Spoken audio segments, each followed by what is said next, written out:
వీటికి సంబంధించినటువంటి విశేషాలన్నీ కూడా మనకు మన పురాణాలలో కూడా లభ్యమవుతూనే ఉంటాయి. దేవీ భాగవతంలో అయితే ఏకాదశ స్కందంలో రుద్రాక్ష మాలల గురించి విశేషమైనటువంటి వివరాలు కూడా చెప్పడం అనేటువంటిది జరిగింది. అయితే మనము అనాది నుంచి కూడా మన తాతల తండ్రుల కాలం నుంచి కూడా మనం చూస్తున్నటువంటి మాలలన్నీ కూడా ఈ మాలలే. కానీ ఇప్పుడు ఎవరో ఒక్కరు ధరించినటువంటి వ్యక్తి ఇప్పుడు అత్యున్నతమైనటువంటి స్థాయిలో ఉన్నటువంటి కారణం చేత ఆ వ్యక్తి ఆ స్థాయికి వెళ్ళినటువంటి కారణం కేవలము కరుంగలి మాల ధరించడం వలనే అనేటువంటి ప్రచారము అధికంగా అయ్యి ఇప్పుడు అనేక మంది ఏమాత్రం కూడా ఆలోచించకుండా 10 రూపాయల వస్తువుకు 25,000 పెట్టి కొంటూ ఉన్నారు. కరుంగలి మాలను కొంటూ ఉన్నారు.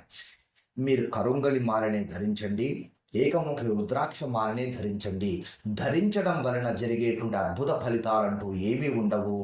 మీరు కష్టపడకుండా, మీ ప్రయత్నం మీరు చేయకుండా, మీరు వర్క్ చేయకుండా ఏ మాలలు ధరించినా కానీ అవి నిష్ఫలమే అవుతాయి. అవి మీ ఒంటి మీద ఉన్నా, మీ ఇంట్లో ఉన్నా, లేదా అల్మారాలో దాచుకున్నా, లేదా షోకేస్లో ఉన్నా ఒకటే అవుతాయి. మాలను ధరిస్తే అద్భుత ఫలితాలు జరగవు. మీరు ప్రయత్నం చేస్తే, మీరు పని చేస్తేనే అద్భుతాలు జరుగుతాయి.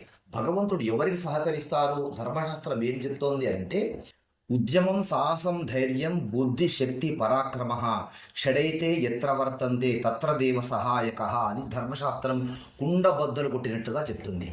ఎవరైతే కష్టపడతారో, ఎవరైతే బుద్ధిని ఉపయోగిస్తారో, ఎవరైతే శక్తి సామర్థ్యములను చూపిస్తారో, ఎవరైతే ప్రయత్నం చేస్తారో అలాంటి వారికే భగవంతుని యొక్క సహాయం ఉంటుంది. ఈ 6 విధములుగా ఎవరైతే ప్రయత్నం చేస్తారో తమంతు దైవతం, 7వ ఫలితము భగవంతుని యొక్క ఫలితము అని అంటారు.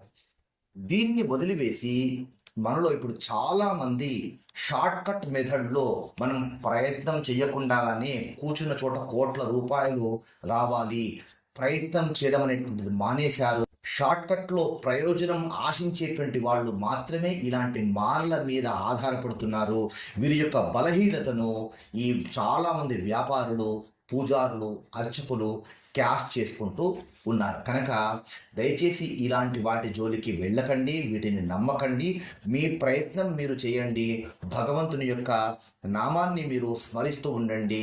ప్రయత్నపూర్వకంగా భగవంతుని స్మరించుకుంటూ ఎవరైతే మీ పనులు మీరు పూర్తి చేస్తారో అలాంటి వారు తప్పకుండా జీవితంలో సక్సెస్ అనేటువంటిది సాధిస్తారు.